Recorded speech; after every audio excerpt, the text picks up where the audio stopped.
शाळेतल्या मुलांना कथा सांगता सांगता तुम्हा सगळ्या मोठ्या मंडळीपर्यंत कथा सांगण्याचा योग आला. खरं म्हणजे शाळेतल्या मुलांना कथा सांगणं एक वेगळा अनुभव आणि तुम्हा सगळ्या मोठ्या जाणकार मंडळी समोर कथा सांगणं एक वेगळा अनुभव. शाळेतली मुलं जशी दाद देतात तशी मोठी माणसं दाद देत नाहीत, हाच खरा अनुभव. कारण शाळेतली मुलं हसताना वरची कौलं हादरतात आणि रडायला लागली की हुंका द्यायला थांबत नाही. आपण मोठी माणसं इतकं हसत नाही, जरा पोट विलत केले न केले इतपतच हसायची सवय असते. कारण प्रतिष्ठेचा प्रश्न असतो, असं 7 मजले हसत नाही. आणि रडायची वेळ आली तर सुद्धा टीव्हीवरती बघताना मालिका मी बघतो, आमच्या घरात सुद्धा असंच चालतं. टीव्हीवरती काही असा प्रसंग आला की कोणी बघत नाही ना म्हणून हळूच डोळे पुसणं चालतं. सुखाने रडणार नाही, सुखाने हसणार नाही, अशी आपली मोठ्या माणसांची एक पद्धत आहे. तर तुमच्या समोर गोष्ट सांगताना थोडा मानसिक ताण आहे की किती दाद द्याल. मुलांसारखी दाद नाहीच देणार त्याची खात्री आहे, पण तरी थोडीशी द्या दाद, जेणेकरून मला तुम्हाला गोष्ट सांगायला आणखीन उत्स्फूर्तपणे आणखीन मजा येईल. लगेच सुरुवात करतो. रिटायर होऊन 7-8 वर्ष झाली. नोकरीवर असताना घरातली जी कामं कधी केली नाहीत, पाहिली नाहीत, ती सगळी आता वाट्याला आली. कारण असं की प्रत्येकाने म्हणायचं रिकामे आहात ना, जरा एवढं करा ना, आणि बायकोनी म्हणायचं जाता येता जरा बाहेरची कामं 4 करावी नाही, दुसऱ्याचं काम हलकं होतं. सगळ्यांची कामं हलकी करता करता माझं काम किती जड झालं त्याचा कोणाला पत्ताच नाही. हे चालणारच ना असायचं. कारण घरात एकदा सुरुवातच सौंदकडनं झाल्यानंतर बाकीच्या सगळ्यांनी त्याचा फायदा घेणारच, आणि मग सगळीच कामं माझ्या वाट्याला यायला लागली.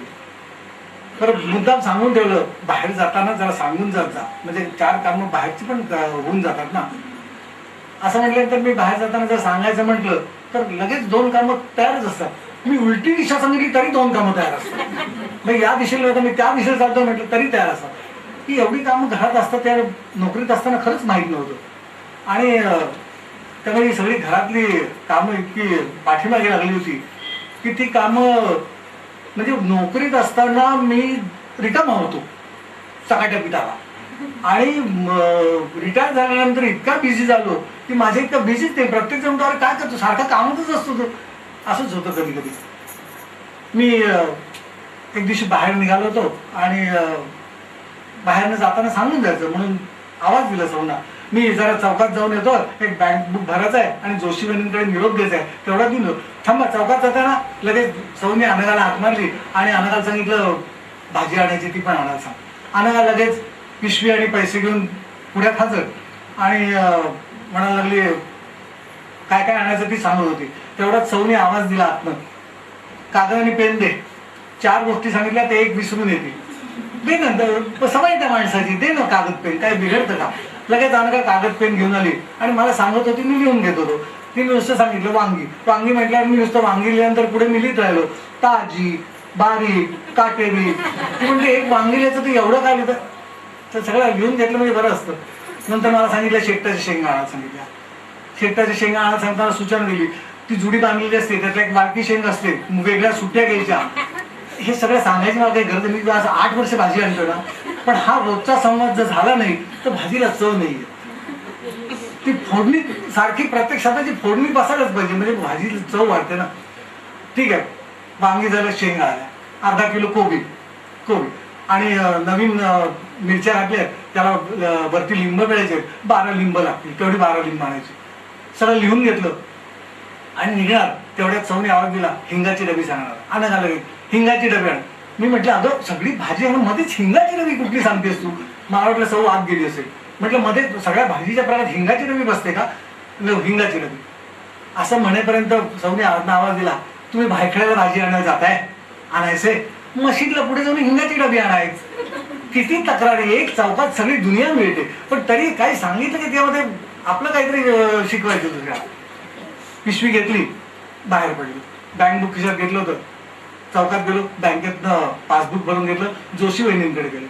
जोशी वहिनींना निरोप द्यायचा होता, त्यांच्या नंदेची भाची लग्नाची होती. आमच्या संस्थेचा एक छोटा मधला एक उद्योग असतो, निरोप बी पोचवायचे.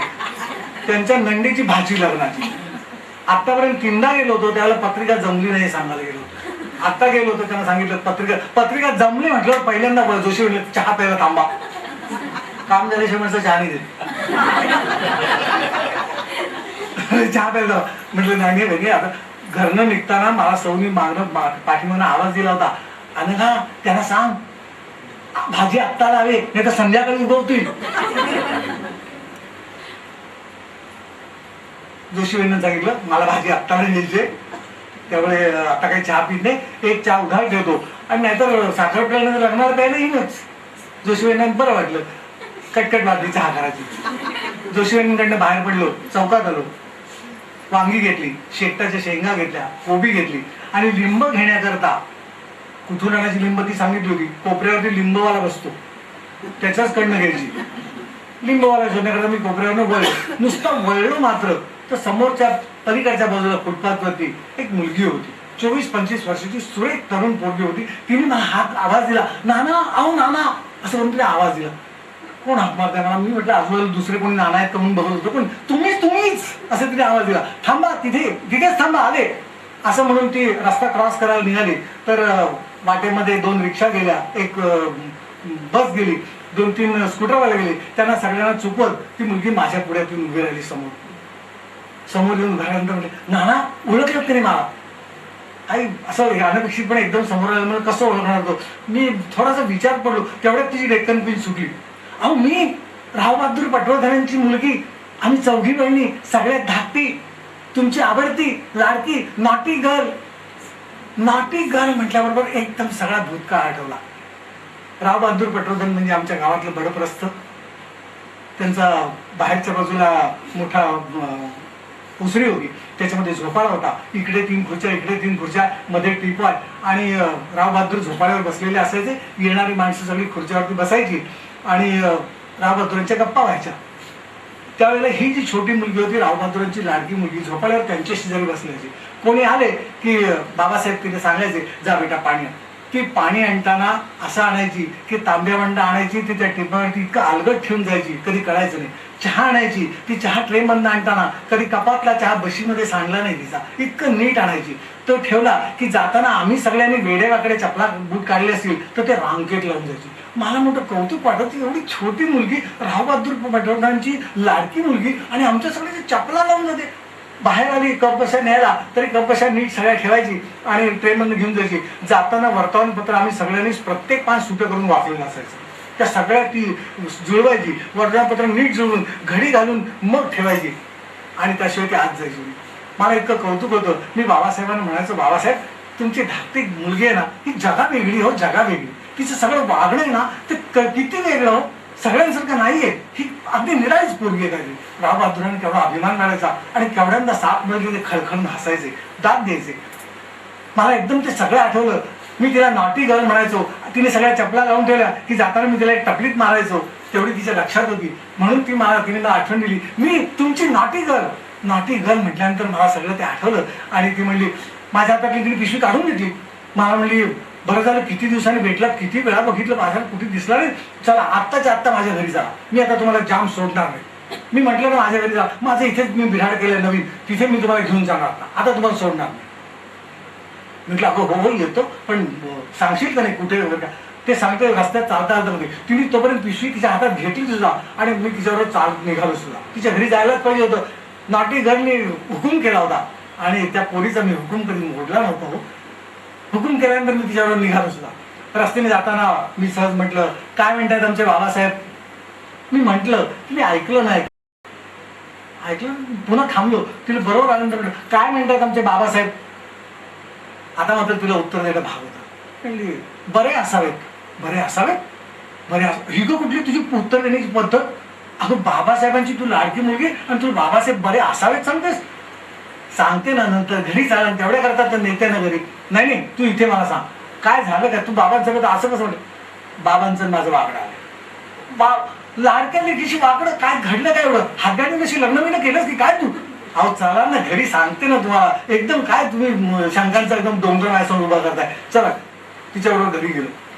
दार उघडलं, कुसुमने केलं आणि आत नेलं. आतमध्ये मी जाऊन उभा राहिलो. कुसुम तांबेवंड पाण्याचा आणायला आत गेली. मी अंदाज घेत होतो की कुसुमचं बाबासाहेबांचं वाकडं, कुसुमने बाबासाहेबांच्या विरुद्ध मनाविरुद्ध लग्न केलं होतं, त्यामुळे स्वाभाविक वाकडं आलं होतं. आतमध्ये मी उभा राहिलो खोलीमध्ये आणि सगळी खोली निहाळत होतो की कुसुमचा नवरा काय करत असेल, कुसुमने एवढं त्याशी लग्न केला कोण असेल. घरावरनं मी अंदाज करत होतो, काही अंदाज करता येत नव्हता की नेमकं काय करत असेल. कारण घरातलं फर्निचर नाही, काही फार मोठं उंची नव्हतं, साधंच घर होतं आणि अंदाज करता येत नव्हता. तो अंदाज करता येत नव्हता. मी सहज आणखीन ते भिंतीवरचं बघत होतो. समोर गेलो, 2 खिडक्यांच्या मध्ये 3 फोटो टांगलेले होते. म्हणून मी पुढे गेलो आणि ते फोटो बघितले. ते फोटो बघितल्याबरोबर असं वाटलं की घरात असले फोटो कोणी लावत नाही. तो असे कसे फोटो लावले पोरीने, आणि हे फोटो घरात का लावलेत? असले फोटो नाही लावत घरात कोणी. म्हणून मी पुढे नीट जाऊन नीट पाहिले तर पहिला फोटो होता तो एका टॅक्सीचा फोटो होता. 96 नंबरची टॅक्सी होती. तिचा पुढे समोरनं फोटो काढला म्हणून नेम प्लेट नीट दिसत होती. त्याच टॅक्सीचा साईडने फोटो काढलेला होता. आणि तिसरा फोटो होता त्याच्या बॉनेटवरती मोठा स्टाईलमध्ये एका इस्माचा फोटो होता. डोळ्याला गॉगल होता, गळ्यात मफलर होता आणि त्या मफलरमुळे तो इसम नीट बरोबर वाटत नव्हता. म्हणून मी लगेच कुसुमला तेवढ्यात कुसुम तांब्यामंड घेऊन आली आणि तांब्यामंड घेऊन आले आणि समोर ठेवलं.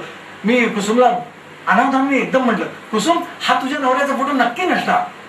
ती तेवढ्याच अभिमानाने म्हणली, त्यांचाच आहे तो, असं म्हटलं. आणि मी मागची खुर्ची झाली आणि मागच्या खुर्चीतच बसलो. बाबांना पण असाच धक्का बसला होता मी सांगितलं तेव्हा. नाही मला काही धक्का वगैरे काही बसला नाही. मी नीटच बसलो खुर्चीमध्ये. आणि मग ती म्हणली, थांबा जरा, खुर्चीत ना बसू, इथे सेटी आहे, त्याच्यावरती गादी आहे, मागे तक्क्या आहे, या सेटीवरती बसा. तुम्हाला सगळं आता सांगायचं तर त्या प्लास्टिकच्या खुर्चीत बसून काय करणार, या सेटीवरती. पण कुसुम मला सेटीवरती बसवलं, मागे तक्क्या दिला आणि कुसुम माझ्या शेजारीने बसली. बापाजवळ मुलगी बसते ना तशी पायाजवळ बसली, अगदी माझ्या जवळ पायाजवळ बसली आणि मला सांगायला लागली. मला म्हणाली, तुम्हाला ऐकायचं होतं नाहीतरी पण तुला सांगते ना काय झालं ते. काय म्हणते का, तुम्हाला माहितीये राव बहादूर पटवर्धन म्हणजे गावातलं बरं प्रस्त. माझ्या 3 मोठ्या बहिणींची लग्न झाली. ती लग्न होताना बाबासाहेबांनी केवढा आटापिटा करून स्वतःच्या तोला मोलाची सगळी स्थळं बघितली. तुम्हाला माहितीये माझे 2 मेवणे वकील आहेत, दुसरे एक मेवणे आहेत ते इंजिनियर आहेत आणि असे सगळे बडे आहेत. घरचे अफाट श्रीमंत आहे. बाबासाहेब श्रीमंत असताना जावई श्रीमंत असं वाटणं स्वाभाविक होतं. तसे त्यांनी शोधले सुद्धा, तसे मिळाले जावई. 3ची लग्न झाली.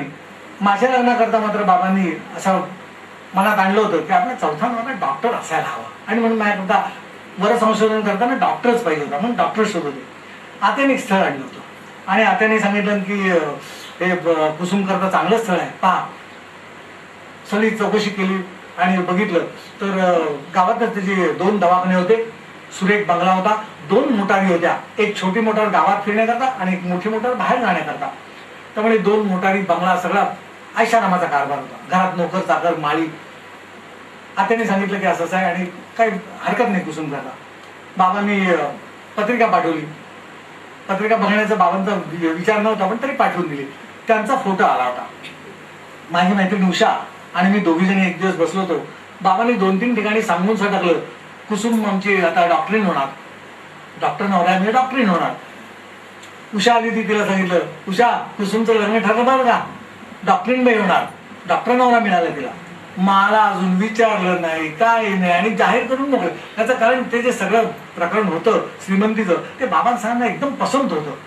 मला म्हणायला लागले, तुझी मैत्रीण आहे तिला पण फोटो दाखव. म्हणून बाबांनी माझ्या हातात एक पाकिट दिलं आणि बाहेर गेले. मला म्हणले, आज गुरुवार आहे, रविवारी त्यांना कळवायचं आहे, काय तुझा निर्णय असेल तो. पाकिट ठेवलं आणि बाबा बाहेर गेले. मी कुसुमला उषाला म्हटलं, उषा आपण तू पाकिट उघड. उषा म्हणजे नाही का तू उघड. आम्ही दोघे एकमेकींकडे पाकिट सरकत होतो. शेवटी मी पाकिट उघडलं आणि फोटो बघितला आणि पहिलं इम्प्रेशन बॅड झालं. पहिले इम्प्रेशन असतं काय की फोटो बघितल्याबरोबर ते इम्प्रेशन काही नाही चांगलं, बॅड. मला म्हणली, उषाला मी म्हटलं बघ उषा. उषाने बघितला फोटो आणि तिच्या चेहऱ्यावर की फार मोठं काही असं दिसलं नाही. याचं कारण तो जो फोटो होता ना तो डॉक्टरांचा फोटो होता. अंगावरती सूट होता, टाय लावला होता.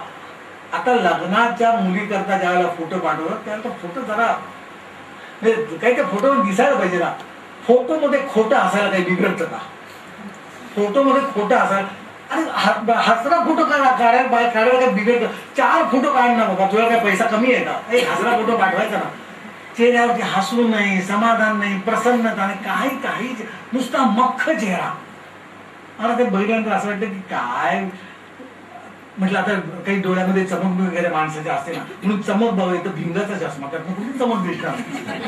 आता तो फोटो सगळं बघितल्यानंतर असं वाटलं की नाही, मी लगेच उषा म्हटलं एवढा श्रीमंत मनुष्य का ग असा चेहरा, सूट घालून सुद्धा मनुष्य हसू शकत नाही का ग? हसत नाही. एक व्यक्तिमत्व खोटं असायला काही अडचण नव्हती ना. आम्ही दोघांनी चर्चा केली आणि उषाचं घर जवळ होतं. उषाच्या घरापासून त्याचा दवाखाना जवळ होता. नाना, मी आणि उषाने काय केलं असेल, मी लगेच मांडी सरसावून पुढे सरकलो आणि मग आता काहीतरी काय केलं म्हणून आम्ही दोघींनी एक कट रचला. कट रचला म्हटल्यानंतर मी पाय खाली सोडले आणि मांडी घालून पाय दुखावले, पाय खाली सोडले, नीट ऐकण्याच्या तयारीत बसलो. आम्ही दोघींनी एक कट रचला. मी काय केलं, उषाकडे राहायला गेले. घरी सांगितलं उषाकडे राहायला 2 दिवसांनी येणार. शुक्रवारी सकाळी राहायला गेले, शनिवारी रात्री परत येणार. रविवारी निर्णय द्यायचा होता ना. त्यावेळी उषाच्या घरी गेले आणि तिथून दवाखाना जवळ असल्यामुळे दवाखान्यात जाऊन या माणसाला प्रत्यक्ष बघायचं असं ठरवलं. कुसुमकडे गेले.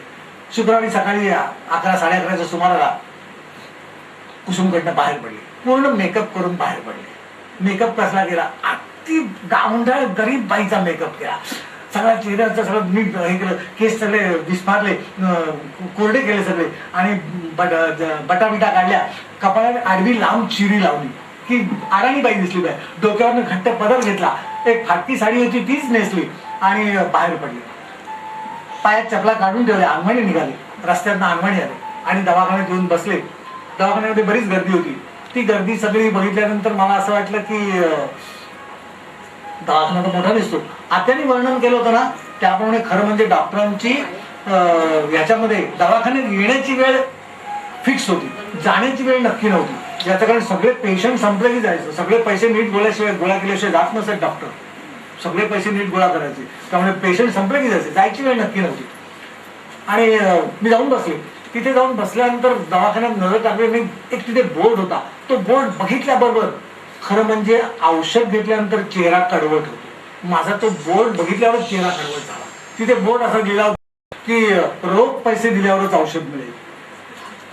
रोख पैसे दिल्यावरच औषध मिळेल म्हटल्यानंतर असं बोर्ड बघितला आणि औषधाने तोंड कडवट होणं आणि बोर्ड वाचून चेहरा कडवट होणं याच्यात फरक होता. माझा चेहराच कडवट झाला.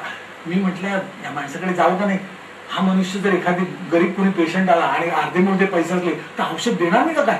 दाराशी 2 गाड्या आहेत, बंगला आहे, एवढी प्रॅक्टिस आहे, 2 दवाखाने तरी कोणाला फुकट औषध देणार नाही. सामाजिक गुण वगैरे काही मानणार नाही. काय करणार हा पैशाच्या मागे लागलेला माणूस आहे. माझी खात्री झाली फोटो जसा ना तसाच श्रूड माणूस आहे. जावं का नाही विचार करत होते, पण तरी म्हटलं एकदा बघूया जाऊन प्रत्यक्ष. म्हणून कंपाऊंडर जवळ गेले आणि त्याला म्हटलं मला औषध घ्यायचं. तोंडला 20 रुपये द्या. म्हटलं मी काही पैसे आणले नाही, मी गरीब नाही आहे, इथे जवळच राहते. औषध घेतलं की जाताना लगेच पैसे आणून देते. त्याने डॉक्टरना आतमध्ये विचारलं की बाई असं. डॉक्टरने तिथं आवाजात खणखणीत आवाजात त्याला इंग्लिशमध्ये सांगितलं, तुला माहित नाही असले पेशंट मी तपासत नाही, तिला जायला सांग, पैसे घेऊन ये मग औषध, असं इंग्लिशमध्ये सांगितलं. कंपाऊंडरने मला सांगितलं की पैसे घेऊन या. मी पैसे आता विषयच नव्हता, आता कशाला थांबायचं तिथे म्हणून बाहेर पडणार तर दरवाजात एक मनुष्य उभा होता. त्याने खिशातनं गुलाबी नोट काढली 20ची, माझ्या हातात दिली. मला म्हणले बाई औषध घ्या, माझे पैसे नंतर द्या. त्याच्याही चेहऱ्यावर थोडा तिरस्कार जाणवला. मी 20ची नोट घेतली, कंपाऊंडरकडे दिली आणि कंपाऊंडरने पैसे घेतले आणि मला आत सोडलं. मी आतमध्ये गेले, डॉक्टर आतमध्ये बसले होते. त्याने माझ्याकडे अशा तिरस्काराच्या नजरेने बघितलं की हीच ती बाई बहुतेक पैसे न आणता आता कसे पैसे आले अशा नजरेने माझ्याकडे त्याने पाहिले. मी मला काही म्हणणार डॉक्टर, तेवढं कंपाऊंडर विचारायला म्हटलं तुम्ही आधीच्या पेशंटला जे औषध द्यायचं ना त्यातल्या या गोळ्या संपल्या, काय देऊ. डॉक्टरने त्याला इंग्लिशमध्ये सांगितलं दुसऱ्या कुठल्याही गोळ्या भरून दे, काही होत नाही. हे त्यांनी डॉक्टरने इंग्लिशमध्ये सांगितलं, मला कळू नये म्हणून. असं वाटलं एकदा डोक्यावरचा पदर काढावा आणि अशी फार फार त्याचीच इंग्लिशमध्ये काढावी ना. पण म्हटलं ह्या माणसाच्या तोंडी लागा कशाला, आपल्याला त्याच्याशी बोलायचंच नाहीये. म्हणून मी निघणार तेवढ्यात डॉक्टर त्या कंपाऊंडरला कुठल्या गोळ्या ते सांगण्याकरता आत गेले. मी तिथनं उठले, बाहेर आले. बाहेर तो मनुष्य उभा होता. त्याला म्हटलं चल मी तुमचे 20 रुपये घेतले, तुम्हाला लगेच देते, इथेच जवळ मी राहते. आम्ही बाहेर पडलो. तो म्हटला समोर माझी टॅक्सी उभी आहे, आपण टॅक्सीने जाऊ. आतमध्ये गेले. मी मागे टॅक्सीमध्ये बसले, तो पुढे बसला आणि टॅक्सी सुरू करण्यापूर्वी तो आरशातनं माझ्याकडे पाहत होता. मला म्हटलं कुसुमताई टॅक्सी डाव्या बाजूला का उजव्या बाजूला. मी टॅक्सीमध्ये उडालीच. मला म्हटलं मी तुम्हाला ओळखलं. मेकअप करून चेहरा बदलता येतो, माणूस बदलत नाही हो. तुम्ही कुसुम पटवर्धन, राव बहादूर पटवर्धनांच्या कन्या, मला माहिती आहे. कुसुमताई आपण 11वीला एका वर्गात होतो. मॅट्रिक एका साली आपण झालो, आठवलं. मी प्रभाकर भावे, प्रभाकर भावे, प्रभाकर भावे, तू प्रभाकर भावे आणि तू टॅक्सी ड्रायव्हर. 4 वेळा म्हटलं तरी प्रभाकर भावेच राहणार ना. मी काय बदलणार आहे?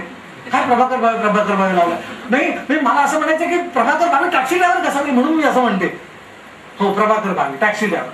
का गुन्हा आहे काय टॅक्सी ड्रायव्हर? मी टॅक्सी ड्रायव्हर काही गुन्हा आहे? नाही, गुन्हा नाहीये, पण टॅक्सी ड्रायव्हर कसा असेल तू? मी क्षणात भूतकाळात गेले. नाना, तुम्हाला तो प्रभाकर भावे भेटला आणि केवढा आनंद झाला सांगू तुम्हाला. तो प्रभाकर भावे माझ्या वर्गातला होता. मी भूतकाळात गेले आणि मला एकदम 11वीचं वर्ष आठवलं. 11वी मध्ये 10वी आणि 11वीचे आमच्या शाळेमध्ये 10वीचे 4 आणि 11वीचे 3 वर्ग होते, असे 7 वर्ग होते. 7 वर्गांना मिळून एक स्पर्धा ठेवली होती. वर्गातल्या प्रत्येक वर्ग शिक्षकांनी वर्गातली 3 हुशार मुलं निवडायची आणि त्यांनी निबंध लिहायचा आणि त्याच्यात पहिली दुसरी 3 अशी बक्षीस होती. सगळ्यांना विषय दिला होता मी कोण होणार. आणि वर्गातली सगळी टॅलेंटेड मुलं होती. प्रत्येक वर्गातली 21 मुलं होती. 7 तुकडे 21 मुलं होती. 21 मुलांनी निबंध लिहिला होता आणि निबंध स्पर्धा झाली.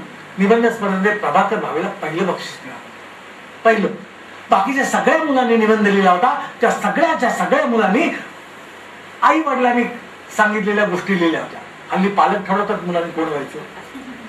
तर त्या प्रत्येक मुलांनी डॉक्टर होणार, इंजिनियर होणार, वकील होणार, आमका होणार, तमका होणार, पायलट होणार. आई वडिलांच्या इच्छा सगळ्या निबंधामध्ये लिहिल्या होत्या. स्वतःच्या इच्छाच नव्हत्या लिहिलेल्या. कारण आई वडील जे माथी मारतील ते होणार ना. चॉईस कुठे असतो. त्यामुळे सगळ्या मुलांनी आई वडिलांची मतं आपल्या निबंधात लिहिली. फक्त प्रभाकर भावेचा एकमेव निबंध असा होता की ज्याच्यात प्रभाकर भावेने निबंधात लिहिलं होतं मी माणूस होणार. माणूस होणार म्हणून लिहिलं होतं. आणि त्या निबंधातली सगळी वाक्य अशी होती की पहिल्यांदा माणूस झाल्याशिवाय दुसरं काही होताच येत नाही. प्रभाकरची धारणा होती. पहिल्यांदा माणूस आणि मग बाकीचं. नंतर डॉक्टर झाला आणि कसायासारखा गळे कापत राहिला तर कशाला झाला डॉक्टर तो. हा प्रभाकरची मतं होती आणि म्हणून प्रभाकरने निबंध लिहिला होता मी माणूस होणार. त्याचा निबंध आमच्या वर्ग शिक्षकांनी वर्गात वाचून दाखवला होता. एकदा ऐकून समाधान झालं नाही. आम्ही मुलांनी आग्रह धरला. सरांनी पुन्हा निबंध वाचून दाखवला. नंतर तो निबंध शाळा पत्रकावरती आमच्या लिहिलेला तसा लावला होता. आम्ही कितीतरी वेळा त्या निबंधाची पारायण केली. वक्तृत्व स्पर्धेमध्ये प्रभाकरने अनेक बक्षीस मिळवली. या सगळ्या वक्तृत्व स्पर्धे आणि निबंधामध्ये प्रभाकरचे स्वतःचे विचार आणि ते इतके स्पष्ट आणि स्वच्छ असायचे की त्यामुळे प्रभाकरने वक्तृत्व स्पर्धाही लावला होता आणि निबंधही लावला होता. माणूस होणार होता तो प्रभाकर भावे. मला सगळं आठवलं आणि म्हणून मी त्या म्हटलं अरे तो प्रभाकर भावे तो टॅक्सी ड्रायव्हर कसा. मला त्याचं कसं तरी वाटलं रे. म्हणून मी तुला विचारलं कुसुम ते टॅक्सी ड्रायव्हर कोणीतरी व्हायलाच पाहिजे ना. ड्रायव्हर कोणीतरी व्हायला पाहिजे. सगळ्यांनी मागे बसलं तर गाडी कोण चालवेल. मी टॅक्सी ड्रायव्हर झालो. पण तुम्ही टॅक्सी ड्रायव्हर तुमच्या आई वडिलांना असं नाही वाटलं की मुलगा टॅक्सी ड्रायव्हर. समजा आई म्हटलं आई वडिलांचं ठीक आहे. बहीण भावंड त्यांना नाही असं वाटलं आपला भाऊ टॅक्सी चालवतो. नाही. आमच्या घरातली सगळ्यांची मतं फार वेगळी आहे. आई वडिलांची बहीण भावांची सगळ्यांची मतं वेगळी आहे. आमच्या घरामध्ये सगळ्यांचं एक मत नक्की आहे. पोटाला देणारा कुठलाही व्यवसाय कधीही हलका नसतो. हे आमच्या घरातल्या सगळ्यांचं त्याच्यामध्ये कुठेही त्याला गेलेला नाही. पोटाला देणारा कुठलाही व्यवसाय हलका नसतो. टॅक्सी ड्रायव्हर माझे 2 भाऊ आहेत ना ते इंजिनियर आहेत आणि माझ्या बहिणीचे मिस्टर आहेत ना ते ICS ऑफिसर आहेत. आम्ही 4घे जण घरामध्ये जेव्हा जेवायला बसतो ना त्यावेळेला आमची आई आणि वडील आम्हाला सगळ्यांना सारखं वागवतात.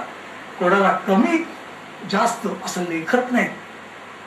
ICS भाऊ सुद्धा माझ्या मांडीला लावून बसतो आणि मी एकत्र जेवतो, चेष्टा मस्करी करतो. माझी टॅक्सी आहे. केव्हा तरी कंटाळा आला की आम्ही सगळे माझ्या टॅक्सीने महाबळेश्वरला जातो. पेट्रोल ICS अधिकारी करतो आणि 2 इंजिनियर ते महाबळेश्वरचा खर्च करतात. मग माझ्या तेवढे दिवस राहतो, परत येतो. मी राजा आहे. ज्या दिवशी क्रिकेटची मॅच असेल त्या दिवशी टॅक्सी बंद असते. दुसऱ्या दिवशी डबल चालवतो, कमाई पूर्ती करतो. पण राजा माणूस आहे. मला कोणाचं बंधन नाही. वडिलांनी माझा हा स्वभाव बघून मला सांगितलं बेटा कधी नोकरी करू नकोस तुला नाही झेपणार. टॅक्सी चालवतो. नाही तसं ठीक आहे. एक प्रश्न विचार तुझे प्रश्न संपणार कधी. नाही आता एक शेवटचा प्रश्न काय आहे. आम्हा बायकांच्या ना प्रतिष्ठेच्या काही कल्पना असतात, प्रतिष्ठेच्या काही कल्पना असतात. त्या कल्पना प्रतिष्ठेच्या असल्यामुळे प्रश्न विचारल्याशिवाय मला चैन देत नाही. तुमची बायको पण याच मताची आणि प्रभाकर तेवढ्यांदा हसत सुटला. थांबायला तयार नाही. म्हटलं काय झालं? म्हटलं माझं अजून लग्नच नाही झालं, माझं अजून लग्न.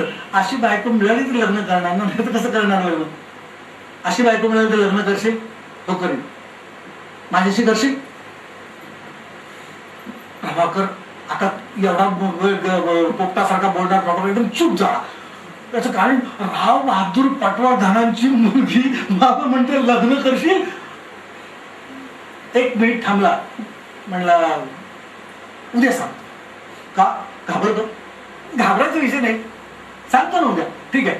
उषाचा पत्ता दिला. उषाच्या घरी यायला सांगितलं त्याला सकाळी. प्रभाकर घरी गेला. नाना प्रभाकरने आईला विचारलं. ते कशा करता माहितीये का? मला एक दिवस थांब म्हणला. आईला विचारण्याकरता थांबला. त्याने आईला सांगितलं आई राव बहादूर पटवर्धनांची पोरगी टाकते, माझ्याशी लग्न करायचं म्हणते. आई प्रभाकरला म्हणजे अरे गदार्या तू तुला सांगितलंस का टॅक्सी चालवतोस म्हणून? हो तुला सांगितलं मी टॅक्सी चालवतो. ती क्लिनर व्हायला तयार आहे.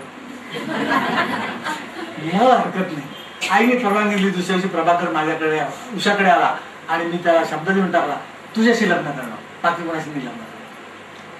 लग्न ठरवून टाकलं माझं मी आणि उषाकडनं बाहेर पडले. दुपारी माझी साडी आणि ब्लाऊज सगळं घातलं, कपडे घेतले आणि चपला उषाकडेच ठेवलं. उषा म्हणजे अगदी चपला नकोच. चपला का? जाताना माझ्या प्रतिष्ठेच्या सगळ्या कल्पना मला या तापलेल्या रस्त्यावरती तुडवून टाकायचे. प्रतिष्ठेच्या सगळ्या कल्पना मला तुडवून टाकायचे. खोट्या कल्पना आहेत आपल्या सगळ्या प्रतिष्ठेत, त्या तुडवायच्यात म्हणून मी घरी जाणार आहे. आणि मग मला चपला नको, एकदा पाय माझे पळू देत ना. प्रतिष्ठेच्या कल्पना त्याशिवाय तुडवल्या नाही जाणार. तशीच बाहेर घरी आली.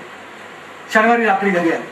रविवारी सगळ्यांना सांगायचं होतं. रविवारी माझ्या तिन्ही बहिणी आल्या, तिन्ही मेवणे आले, आत्या आली, आई वडील सगळे जण जमले होते आणि मला निर्णय द्यायचा होता.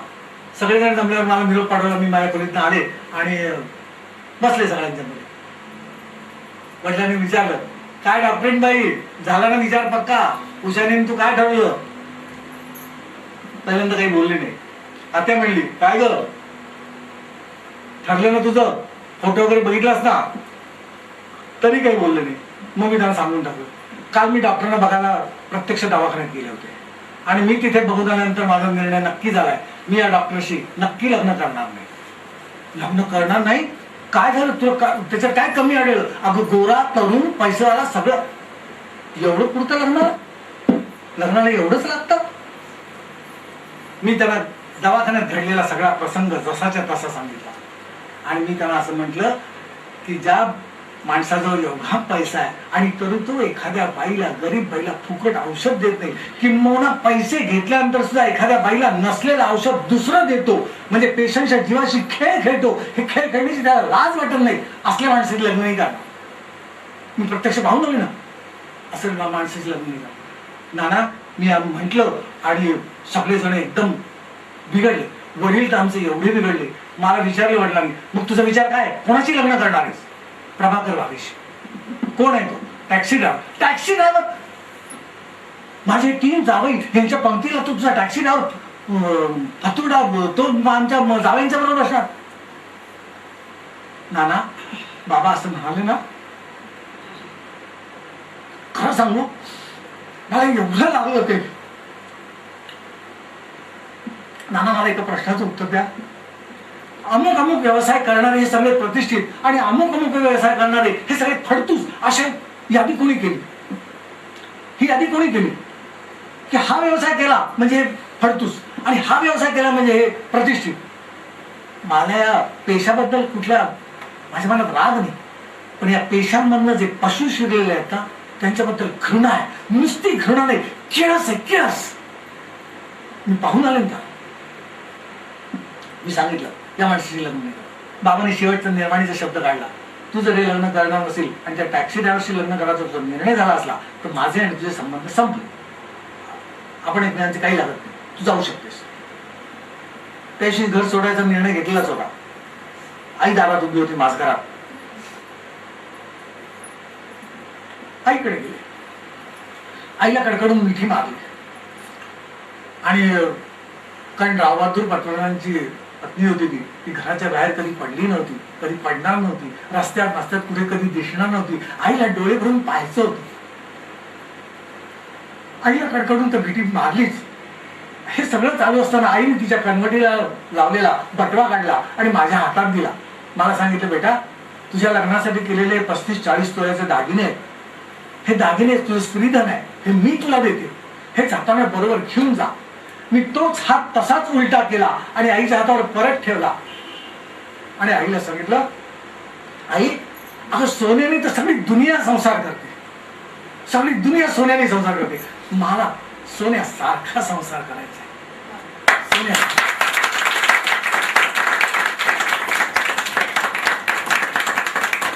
हा सोन्यासारखा माझा संसार आहे, ज्याच्याकरता तुझा मला आशीर्वाद हवा.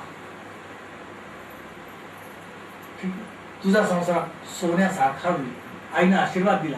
देवाच्या पाया पडली, आईच्या पाया पडली. आमच्या घरामध्ये जिच्या पाया पडावं अशी फक्त आई होती. बाकी कोणाच्या पाया पडण्याची माझी इच्छाच नव्हती, त्यांची लायकी नव्हती. फक्त आईच्या पाया पडली. दरवाजापर्यंत आले आणि पुन्हा एकदा आईच्या दिशेने धावले. लहानपणी जशी धावायचे ना तशी धावले. पुन्हा एकदा आईला म्हटले, निरोप घेतला. याचं कारण आईने मला आशीर्वाद दिला होता, तुझा संसार सोन्यासारखा होईल. बाहेर पडली. ज्या दिवशी बाहेर पडले त्याच्या दुसऱ्याच दिवशी कुसुम पटवर्धनची सौ कुसुम प्रभाकर भावे झाले. नाना, हा सगळा असा घडलेला आहे. तसे बाबांनी मला त्याच दिवशी घरातून बाहेर काढलाय ना, आता घराचा संबंध सोडला. म्हणून मी तुम्हाला येताना म्हटलं, बरे असावे ते त्याच्याकरता म्हटलं. नाना, माझं काही चुकलं? माझ्या मांडीवरती डोकं ठेवून कुसुम विचारत होती, माझं काही चुकलं? मी म्हटलं, अगं जगा वेगळी पोरगी, तू चुकशील कशी? अशी कशी चुकशील? तू काय स्वाभिमान विकायला थोडी जन्माला आलीस? अगं तू एमकॉम आहेस, तुला कळतं. आणि तुला सोन्यासारखा संसार करायचा ठरल्यानंतर कुठे विषय आला? बिलकुल चुकली नाहीस. मग आता माझ्या घरी चहा प्यायला हरकत नाही ना? चहा जेवून जाणार आहे. लग्नाला बोलवलं होतंस मला, आज मी तुझ्या लग्नाचं पण जेवून जाणार आहे. काय काळजी करू नको, जेवायला थांबतो. कुसुम चहा करायला आली. मी पुन्हा सिटीवरनं उठलो आणि समोर जाऊन उभा राहिलो. 96 नंबरची टॅक्सी होती. बाजूला दुसरा फोटो होता, तिसऱ्या फोटोमध्ये प्रभाकर भावे होता. मग असं वाटलं की घरामध्ये असेच फोटो लावतात, किंबहुना हे फोटोच त्या घराचं वैभव आहे.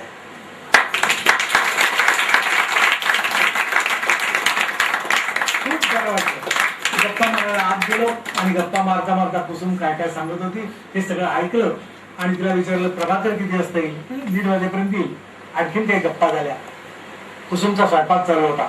स्वयंपाक करून झाला होता. कुसुमने चहा आणून दिला. मध्ये एकदा चहा आणून ठेवला टेबलावरती आणि कपातला चहा बशीत सांडलेला नव्हता. मी उचलला कप बशी आणि कपातला त्या बशीत ओतणार तेवढं कुसुम म्हणली, नाना कपानीच प्यायचा. कुसुमचे नियमच काही वेगळे होते लहानपणापासून. नियम कसा मोडणार? कपानी चहा वगैरे प्यायला. मी गप्पा मारल्या. तेवढ्या 1:30 वाजता प्रभाकर आला आणि मग आमच्या गप्पा सुरू झाल्या. तोपर्यंत कुसुमचा स्वयंपाक चालू होता. 2 वाजले होते आणि मग आम्ही सगळेजण जेवायला बसलो. प्रभाकरने आल्या नमस्कार केला. नमस्कार करतानाच मला म्हणला, नाना ना, माझं नाव कसं काय माहिती? गेले 6 महिने तुमचंच वर्णन ऐकतोय. माझं हो ना, खरंच तुमचं वर्णन ऐकतोय. कशा करता? कुसुम तुमची आठवण काढते, बाकी कोणी आठवण काढण्यासारखं नाहीच. तुमची आठवण काढते. म्हणून मला माहित झालं तुम्ही कसे असाल, काय असाल, म्हणून वाकून नमस्कार केला. 2 जण आम्ही बसलो. प्रभाकर सगळं सांगत होता. टॅक्सीमध्ये किती अडचणी येतात, पोलीस किती त्रास देतात, कसे वागतात, काय काय करतात. पण तरी प्रभाकरचं म्हणणं असं होतं की आपण प्रामाणिक असलो ना की दुनियाला वाकवू शकतो. माझी टॅक्सी कधी स्टेशन समोर उभी नसते, कधी मॉल समोर उभी नसते, कधी टॉकीज समोर उभी नसते, कधी नसते. माझी टॅक्सी नेहमी हॉस्पिटलच्या दारात उभी असते. तिथल्या माणसांना टॅक्सीची अधिक गरज असते. माझी टॅक्सी दिव्य असते. कितीतरी रुग्णांना खांद्यावरती हात घेऊन मी टॅक्सीत आणून बसवतो. जिथे पाहिजे तिथे नेऊन सोडतो. एका आजीबाईंना सोडलं, त्यांचं बिल झालं 41 रुपये. बटव्यामध्ये 28 रुपये होते. तेवढे घेतले. रात्री आणखीन 2 तास टॅक्सी चालवली. आणि पैसे पुरे झाल्यावरती घरी आलो. असे कितीतरी जण असतात ज्यांना पोचवून आणायचं काम मी करतो. कधी पैसे मिळतात, कधी नाही मिळत, त्याची पर्वा नसते. पण या रुग्णांची सेवा करायला बरं वाटतं. कुसुमच्या नवरात्री रुग्णांची सेवा करणारा नवरा होता. एक रुग्णाला लुटत होता, ओरडत होता, रक्त पित होता, तर दुसरा टॅक्सी ड्रायव्हर असून रुग्णांची सेवा करत होता. नशीब असतं एकेकाचं. कुसुमला असा नवरा मिळाला होता. दोघांच्या आमच्या गप्पा झाल्या, जेवायला बसलो. कितीतरी दिवसांनी खाली जेवायला बसलो होतो. घरी आमच्याकडे आम्ही गेली काही वर्ष डायनिंग टेबलवरती जेवतो. डायनिंग टेबलवरती काय अडचण होती माहिती का, असं मोठा मुरकाच मारता येत नाही. बरं बायकोनी किती वेळा सांगितलं, सुना आले तेवढा मोठा मुरका मारू नये, कसं जेवायचं ती सांगते. आवाज घ्या, आपल्या नवऱ्याचं हसून नाही म्हणून असं सांगणं चालू आहे. कसं जेवावं का, लहान मुलं सांगतात, मलाही सांगते कसं जेवावं. आणि खूप दिवसामध्ये ना असं छान लग्नातलं असं खाली बसून जेवलंच नव्हतं.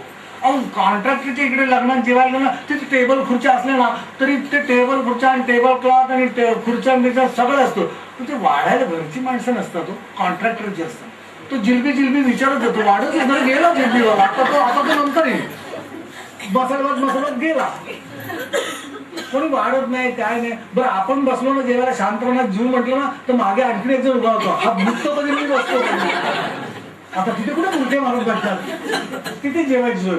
पण बुफे डिनरला जावं तर तिथे एवढी गर्दी असते की एकदा घ्यावं तर ताटली पेलवत नाही, दोनदा घ्यायचं तिथे पोहोचतच नाही. आता जेवायचं कसं, गेली 15 वर्ष असंच काहीतरी जेवतोय आणि वा काय सुरेख जेवण होतं म्हणून बाहेर पडतो असं प्रत्येकाने म्हणायचं असतं. पंक्तीत जेवण नाही, बुफे मध्ये जेवण नाही, असं खाली बसून लग्नाचं जेवण जेवत होतो. आणि काय सुरेख जेवण केलं होतं. कोबीची भाजी होती, आमटी भात होता, पोळ्या होत्या आणि कुसुमनी नवीन घातलेला साखरांबा काढला होता. लग्नाचं जेवणात साखरांबा होता. छान जेवण, साजूक तूप घातलं होतं जेवण. छान जेवण झालं. गप्पा मारता मारता जेवण सगळं आटपलं. आणि जेवण झाल्यानंतर मात्र मी म्हटलं की आता हळूहळू निघणार बरं का मी, असं म्हटलं. बाहेर आलो, बडीशोप खाल्ली आणि कुसुम कुसुम गडबड झाली. काय, अगं लग्नाचं जेवलो आणि आहेर द्यायचा राहूनच गेला, आहेर आणलाच नाही. तुम्ही कशाला द्यायला पाहिजे, मी मगाशी काढून घेतला, आहेर काढून घेतला. म्हणजे तुमच्या पिशवीमध्ये शेकटाची शेंगाची जुडी होते ना, त्यातल्या 2 शेंगा काढून घेतल्या, एक प्रभाकरच्या आहेराची आणि एक माझ्या आहेराची. मग अशी चापून आमटी खाल्लीत ना, ती आहेराच्या शेंगाची आमटी होती. आहेर त्याला म्हणतात देणाऱ्याला आणि घेणाऱ्याला जड वाटू नये, तो आहेर असतो. शेपटाच्या शेंगा 2 आहेर घेतल्या होत्या आणि छान जेवण जेवलो आणि बाहेर आलो. कुसुमला पुन्हा गप्पा सुरू झाल्या. कुसुमने प्रश्न विचारला, नाना माझ्या लग्नाचं जेवला, मी बोलावलं नाही असं म्हटलं, पण एक प्रश्न विचारू. विचार. माझ्या 3 बहिणींची लग्न झाली. या 3 बहिणींच्या लग्नाला तुम्ही नव्हता. असं तोंड लपवायचा प्रयत्न. नव्हतं म्हणजे तुम्हाला आमंत्रण नव्हतं. आमच्या पप्पांनी जी आमंत्रण केली होती ना, ती प्रतिष्ठित माणसांना आमंत्रण केली होती. प्रतिष्ठित म्हणजे आमच्या पप्पांकडे येणारी माणसं होती ना, ज्यांच्याकडे काम असायचं किंवा ज्यांचं पप्पांकडे काम असायचं, अशी सगळी माणसं प्रतिष्ठित होती. तुम्ही पप्पांकडे यायचा, ते सुळे काकांबरोबर, ते नुसते गप्पा मारायला, पेपर वाचायला, चहा प्यायला जायचा. तुमचं पप्पांकडे कधी कामच नव्हतं. पप्पांकडे जी माणसं यायची ना, त्यांना काही जणांना पप्पा गेट पर्यंत पोहोचवायला गेले मी पाहिलेत. आणि तुम्ही आल्यानंतर पप्पांनी वर्तमानपत्र डोकं सुद्धा वर केलेलं नाही, तेही मी पाहिलंय. नाना खरं सांगू, पप्पांनी जी यादी केली होती ना, ती पप्पांच्या दृष्टीने प्रतिष्ठितांची यादी होती. माझ्या दृष्टीनं आमच्या घरी येणार फक्त तुम्ही एकटे प्रतिष्ठित होता, बाकी कोणी नव्हतं. तुम्ही एकटे प्रतिष्ठित होता. पप्पा तुम्हाला कसं बोलवतील? तुम्ही चाळीमध्ये जिन्याखाली राहणारे रिटायर झालेले शिक्षक, तुम्हाला पप्पा बोलवतील का? तुम्हाला बोलावणं नव्हतं. माझ्या लग्नात मी बोलवलं नाही, पण मी त्यांची वाद केला. हे सगळं होईपर्यंत प्रभाकर म्हणतात, नाना मी एक प्रश्न विचारू? अरे तुझं आहेच का अजून काही विचार? खरं सांगायचं. खरं मला तुम्ही खोड्यात जाऊ नका. मी काही तुमच्या प्रश्नांचं उत्तर द्यायला बांधील नाही, तरी विचारायला हरकत नाही. क्लार्कच्या हाताखाली बँकेचा मॅनेजर कधी काम करतो? नाही. पोलीसच्या हाताखाली फौजदार कधी काम करतो? नाही. शिक्षकाच्या हाताखाली मुख्याध्यापक कधी काम करतो? नाही. क्लिनरच्या हाताखाली ड्रायव्हर कसं काय काम करतो? ए प्रभाकर, तुझं कसं चाललं माहिती का? ते लहान पोरं एकमेकाला हे करतात तर फसवतात. एकावर एक, एकावर दोन बँड एकावर तीन, 93 म्हटलं तरी पंचायत, 13 म्हटलं तरी पंचायत, असे तुमचे प्रश्न चालले. असं नको मला काही विचारू. तुमच्या नवरा बायकोच्या म्हणणार मी काही पडत नाही रे बाबा, तुम्ही नंतर एक माल माझी पंचायत द्या. निघालो तेवढ्यात कुसुमने नको तो प्रश्न विचारला. परत कधी या सांगू? या तुमच्या सोन्यासारख्या संसारामध्ये एक छोटस पिल्लू आलं की कुसुम केवढी लाजली आणि म्हणाली ना ना. मी म्हटलं हो ना.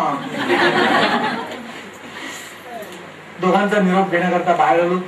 पिशवीमध्ये 3 शेंगा, अर्धा किलो वांगी, अर्धा किलो कोबीचा गड्डा, 12 लिंब, एखादा कुठे गडगडत गेलं नाही ना बघितलं, हिंगाची डबी, सगळं होतं. सगळं घेतलं आणि दोघांचा निरोप घेऊन निघणार.